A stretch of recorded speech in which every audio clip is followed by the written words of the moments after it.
On the western slope of Hill 382, at 9 in the morning on February 26, 1945, the air shook with the ripping burst of a Japanese 20mm gun. Volcanic dust drifted like smoke across the broken ground. Marines pressed themselves against black rock, pinned so tightly that even lifting a helmet drew fire. In the middle of it all stood a 19-year-old private first class, who had survived 3 island campaigns, yet carried no ribbons on his chest. He watched the Bazooka team ahead of him fall in a single burst. Their weapon lay half buried in the ash, a 2-man launcher with no one left to fire it. Every assault on this hill had already failed. Every approach had ended in flames. But the Marines below him could not move another yard unless that gun was silenced. 30,000 Marines had crossed the black surf expecting a hard landing followed by a steady advance inland. What they found instead was a battlefield engineered with the patience of 8 months and the precision of a fortress builder. Beneath that small volcanic island lay miles of tunnels, firing chambers carved into stone, and interlocking strong points designed to survive bombardment that would have leveled a city. What happens when a weapon built for 2 men becomes the last hope of an entire company? By the end of this story, you will see how one Marine, carrying a launcher he had never fired alone, changed the fate of a battlefield built to be impossible. As you listen, tell us in the comments where you are watching from. Your stories keep these memories alive. The battle for Iwo Jima had begun 7 days earlier, under a sky churned by smoke and the roar of naval guns. Hill 382 was the highest ground north of Suribachi, and every ridge and fold of terrain around it had been shaped into a weapon. The western slope, where Company I tried to advance on that February morning, was a maze of shattered rock and ash that swallowed boots to the ankle. Every depression concealed a rifle position. Every ridgeline masked a machine gun waiting for a Marine to cross open ground. This was not an island. It was a mechanism designed to break momentum, to punish movement, to grind down battalions one squad at a time. Marines called it the meat grinder, not as metaphor but as a label earned by the bodies already lost in the first week. Artillery from battleships had pounded Hill 382 with 16-inch shells. Cruisers had added their 8-inch fire. Aircraft had dropped bombs for days. Yet the hill still bristled with guns. The tunnels absorbed concussion. Concrete mixed with volcanic stone resisted blast. Pillboxes sat low, reinforced by earth that swallowed shockwaves instead of shattering. The Japanese commander, Lieutenant General Kuribayashi, had forbidden banzai attacks. His defense relied instead on mathematics, time, fields of fire, and the certainty that Marines would have to cross ground he already controlled. For the 4th Marine Division, the stakes of this hill were simple. Marines carried rifles, grenades, and flamethrowers that could burn through timbered positions, but timber was rare on Iwo Jima. The Japanese built with concrete and stone. Flames licked at the outer layer, but rarely reached the men inside. Tanks tried to advance, their tracks slipping on ash, their armor ringing with hits from concealed guns. Many burned where they stood. When infantry attempted to flank, they met crossfire from positions that were invisible until they opened fire. If Hill 382 did not fall, the advance stalled for the entire northern sector. If the northern sector stalled, the Japanese could pour fire onto the beaches and supply points.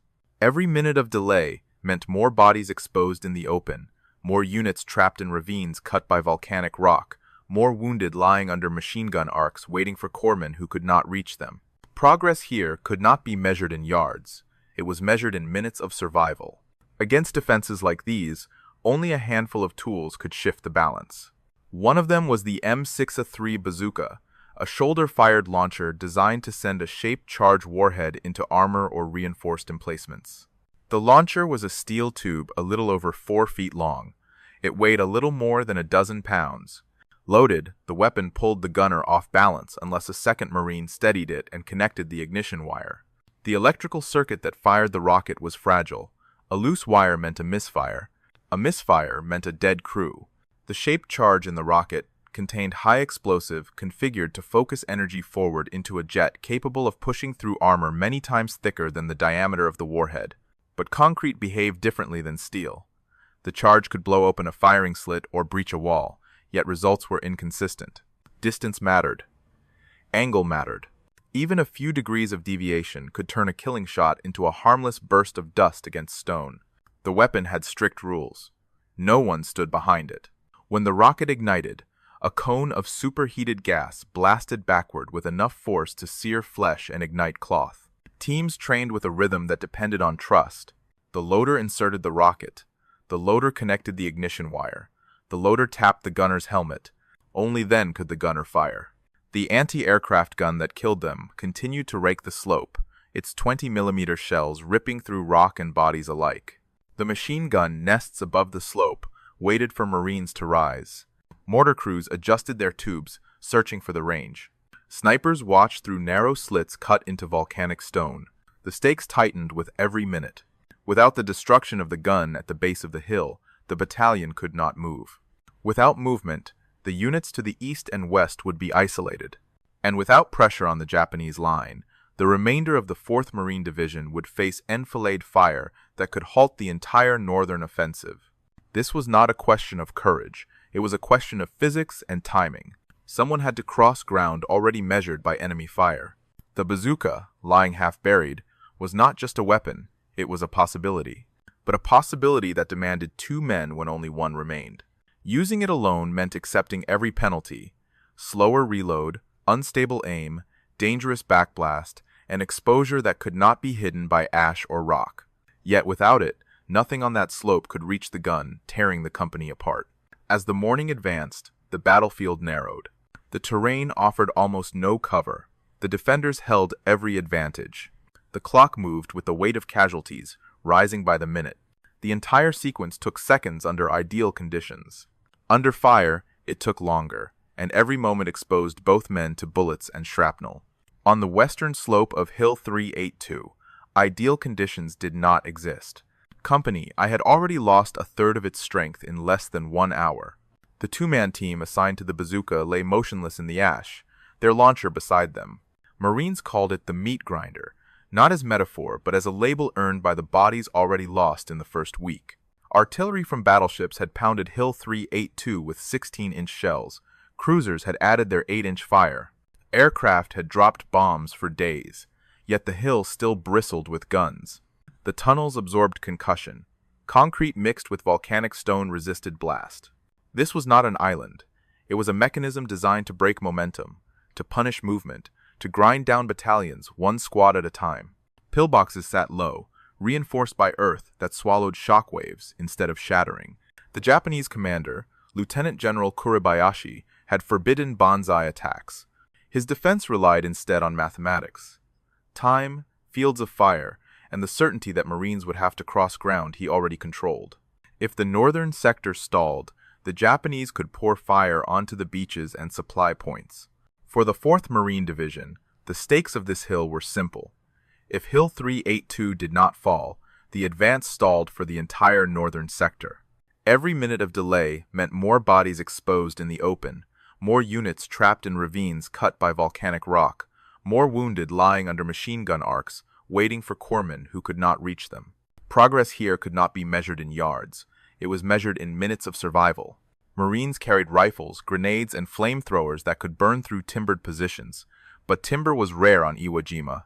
The Japanese built with concrete and stone. Flames licked at the outer layer, but rarely reached the men inside. Tanks tried to advance, their tracks slipping on ash, their armor ringing with hits from concealed guns. Many burned where they stood. Against defenses like these, only a handful of tools could shift the balance. When infantry attempted to flank, they met crossfire from positions that were invisible until they opened fire. One of them was the M6A3 bazooka, a shoulder-fired launcher designed to send a shaped charge warhead into armor or reinforced emplacements. The launcher was a steel tube a little over 4 feet long. It weighed a little more than 12 pounds. Loaded, the weapon pulled the gunner off balance unless a second Marine steadied it and connected the ignition wire. A misfire meant a dead crew. The electrical circuit that fired the rocket was fragile. A loose wire meant a misfire. The shaped charge in the rocket contained high explosive configured to focus energy forward into a jet capable of pushing through armor many times thicker than the diameter of the warhead. But concrete behaved differently than steel. The charge could blow open a firing slit or breach a wall, yet results were inconsistent. Distance mattered, angle mattered. Even a few degrees of deviation could turn a killing shot into a harmless burst of dust against stone.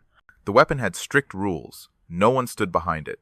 When the rocket ignited, A cone of superheated gas blasted backward with enough force to sear flesh and ignite cloth.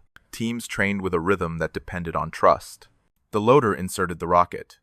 The loader connected the ignition wire. The loader tapped the gunner's helmet. Only then could the gunner fire. The entire sequence took seconds under ideal conditions. Under fire, it took longer, and every moment exposed both men to bullets and shrapnel. On the western slope of Hill 382, ideal conditions did not exist. Company I had already lost a third of its strength in less than 1 hour. The two-man team assigned to the Bazooka lay motionless in the ash, their launcher beside them. The anti-aircraft gun that killed them continued to rake the slope, its 20mm shells ripping through rock and bodies alike. The machine gun nests above the slope waited for Marines to rise. Mortar crews adjusted their tubes, searching for the range. Snipers watched through narrow slits cut into volcanic stone. The stakes tightened with every minute. Without the destruction of the gun at the base of the hill, the battalion could not move. Without movement, the units to the east and west would be isolated. And without pressure on the Japanese line, the remainder of the 4th Marine Division would face enfilade fire that could halt the entire northern offensive. This was not a question of courage. It was a question of physics and timing. Someone had to cross ground already measured by enemy fire. The bazooka, lying half-buried, was not just a weapon. It was a possibility, but a possibility that demanded 2 men when only 1 remained. Yet without it, nothing on that slope could reach the gun tearing the company apart. Using it alone meant accepting every penalty: slower reload, unstable aim, dangerous backblast, and exposure that could not be hidden by ash or rock. As the morning advanced, the battlefield narrowed. The terrain offered almost no cover. The defenders held every advantage. The clock moved with the weight of casualties rising by the minute. And in that tightening vice, 1 Marine made a decision that changed the geometry of the hill. The first burst from the 20mm gun cut through the ash like a blade of white heat. Marines hugged the stone around them, waiting for the next volley. No one moved in the open anymore. The weapon had perfect elevation on the slope, perfect line of sight, and a gun crew that knew exactly where to search for movement. When the bazooka team fell, the battlefield seemed to hold its breath. Jacobson began to move before he realized he had made a choice. The ash shifted under his boots, soft and deceptive, clinging to his legs as he descended toward the weapon lying in the open. 1 Marine had already tried to reach it. He had made it only a few yards before a sniper's round dropped him. Jacobson kept going, bent low, expecting the next burst to find him. The 20mm gun adjusted immediately.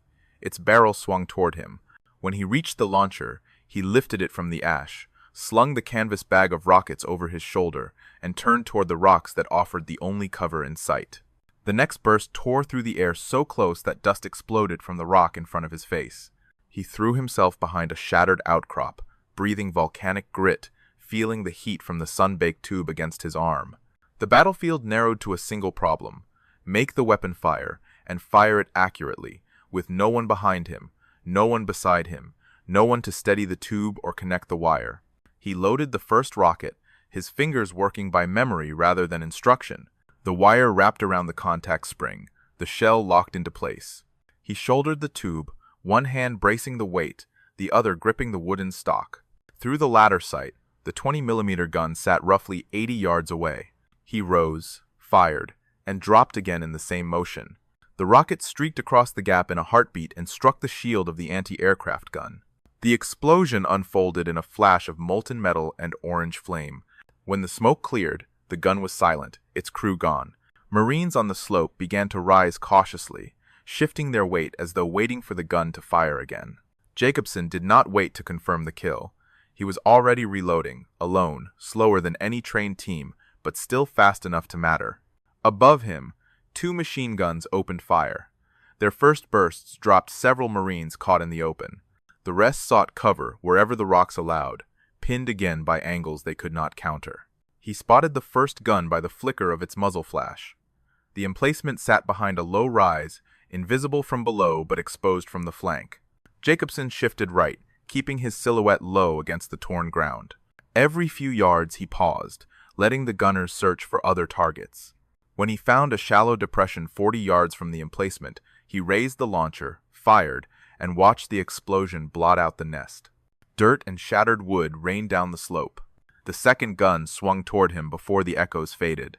Bullets shredded the ground where he had been standing. He crawled left, listening for the rhythm of the bursts. When the firing paused to reload, he rose, aimed, and fired again. This shot struck the mount, tearing the weapon from its position and silencing it forever. For the first time that morning, a sliver of ground opened upward. Company I surged a few steps higher, but Jacobson had already turned his attention uphill. The blockhouse dominated the slope, a dark shape carved from concrete and stone. Its walls had endured naval bombardment that shattered the beaches. The firing slit cut across the approach like a single unblinking eye. He had one rocket left. Jacobson circled wide, climbing through jagged shelves of volcanic rock until he reached the blind side of the blockhouse. He loaded the final rocket, aimed at the frame, and fired. This face had no firing slit. The entrance sat low, framed by wood, half hidden by earth. The blast tore the entrance open. Smoke and dust rolled out in a gray wave. He pulled a grenade, counted, and sent it into the dark. The detonation filled the interior with broken air and shouts that ended quickly. Jacobson waited for movement. None came. Through the firing slit, he could see the room collapsed in rubble and silence. 4 positions down, 12 to go. He picked up his rifle and descended toward company first, passing the bodies of the bazooka team whose weapon he now carried. The bag beside them was empty. Far below, he could see the supply point, rockets, rifles, crates, corpsmen tending the wounded. To reach it meant crossing ground under Japanese observation. The first round fell short, a hollow boom that shook the ash under his boots. The next came closer. He ran the last distance at a crouch, grabbed 4 rockets, and turned uphill as another mortar round hit just behind him. Shrapnel hissed overhead like metal insects in flight. The slope was steeper now. Rocks jutted like broken teeth from the ground. Ahead lay the cluster of 6 positions, a curved line of defenses that had repelled every previous attempt to reach the summit. 2 rifle pits, a machine gun nest, 2 mortar positions, and an observation post tying them all together. Each position covered another. Each created a kill zone for the next. This was the heart of the hill's resistance. Jacobson studied the arc for only a second, then he moved toward the observation post. Without it, the defenders would lose their eyes.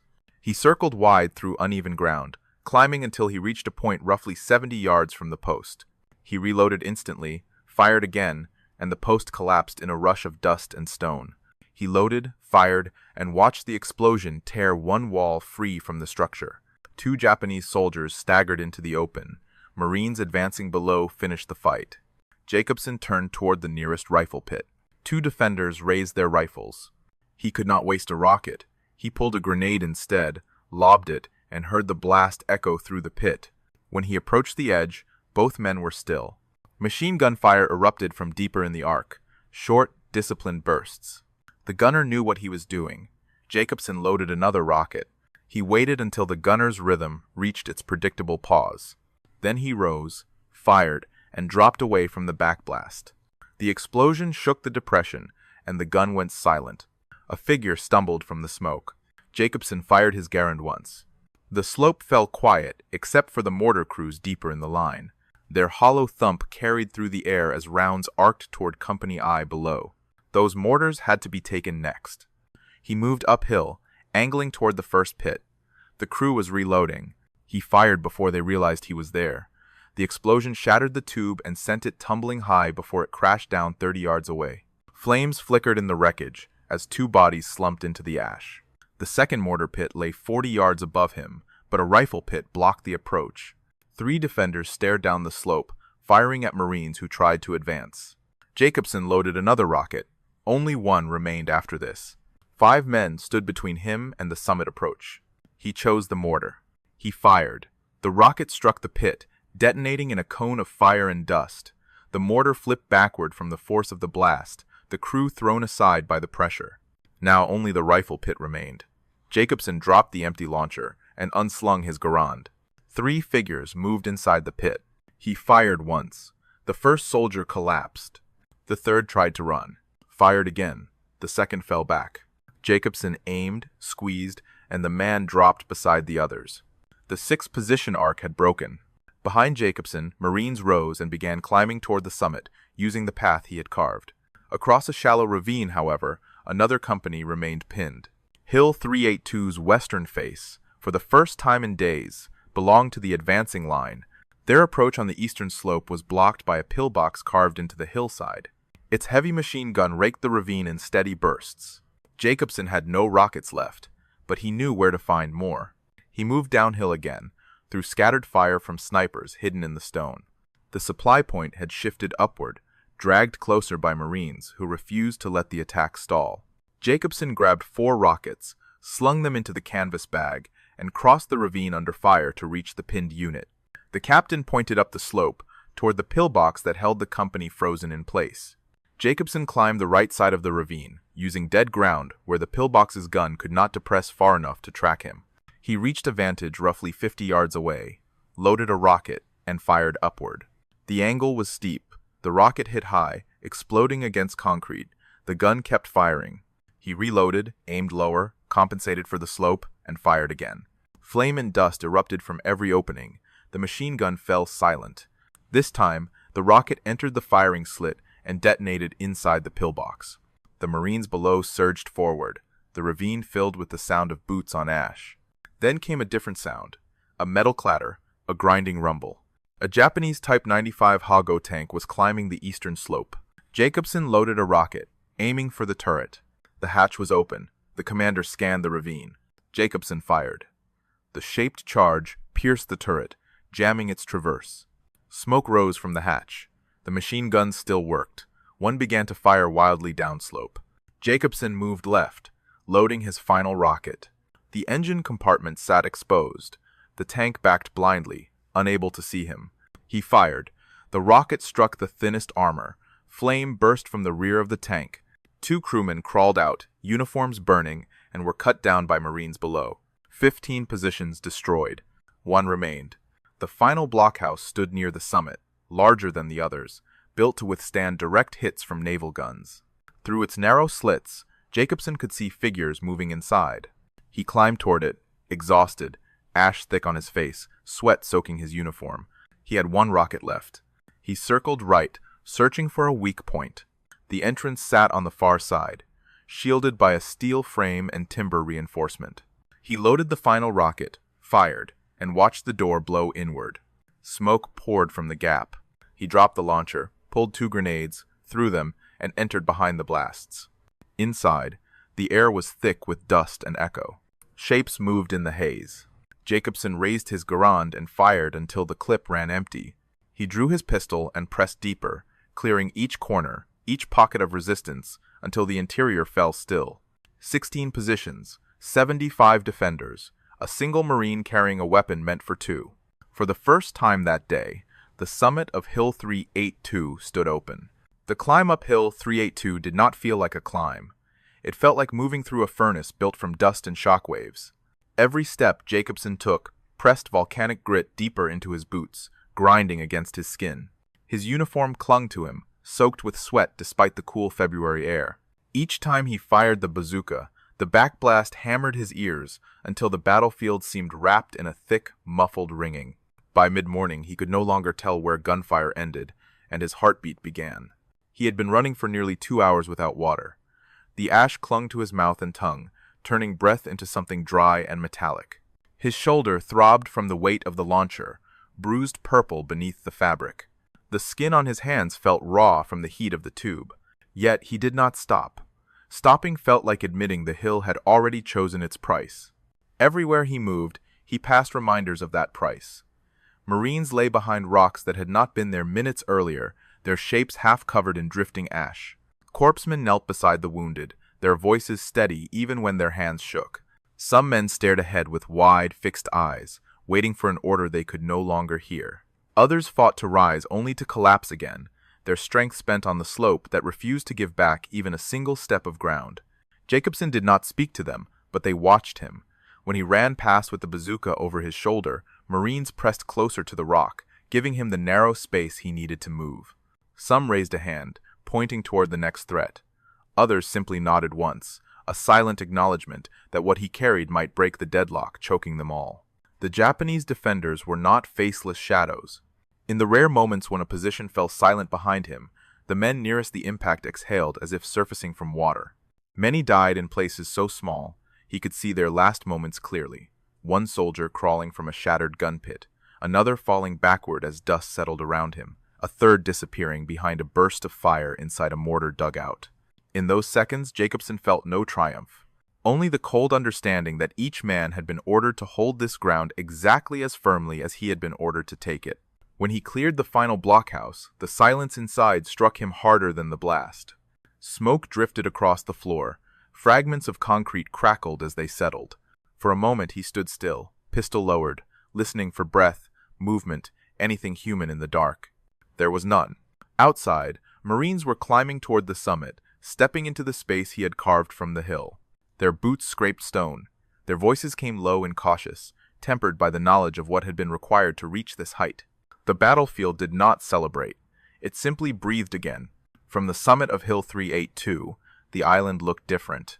The black beaches far below, once crowded with landing craft and smoke, formed a narrow arc against the sea. Naval guns still thundered at distant positions, their concussions rolling across the island like distant weather. Yet for the Marines who finally reached the top, the most important change was not the view. It was the silence where the guns of the hill had once held the entire northern sector in their grasp. For American commanders, the fall of the hill marked a break in the pattern that had stalled operations since the landing. Every strong point on Iwo Jima was designed to delay, drain, and fracture the assault. Hill 382 had done that job with grim efficiency.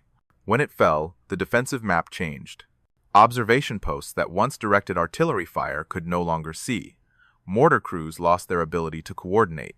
Machine gun arcs that had overlapped so precisely now pointed into empty space. Across the broader campaign, the effect was immediate. Units on the eastern slope advanced quickly once the pillbox overlooking their ravine was gone. Supply parties moved higher up the island, no longer forced to crawl behind ridges that offered poor cover. Medics reached wounded Marines who had been stranded for hours. In Washington, the eventual reports describing the fighting on Hill 382 filtered slowly into official channels, yet even early summaries made one fact clear. The cost of this ground had been severe, and every inch had demanded the endurance of men already exhausted by days of unbroken combat. For the Marine Corps, actions like Jacobson's carried another weight. They revealed, in unmistakable detail, how the war in the Pacific had evolved.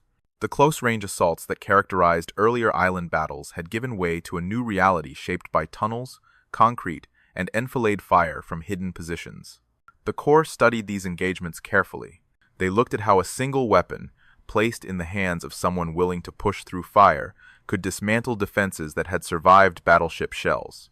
They noted the endurance required from infantry when supply lines stretched thin and when terrain erased many advantages of supporting arms. These lessons would echo across later doctrine. Internationally, the Battle for Iwo Jima stood as a stark indicator of what awaited the Allies as they approached the Japanese home islands.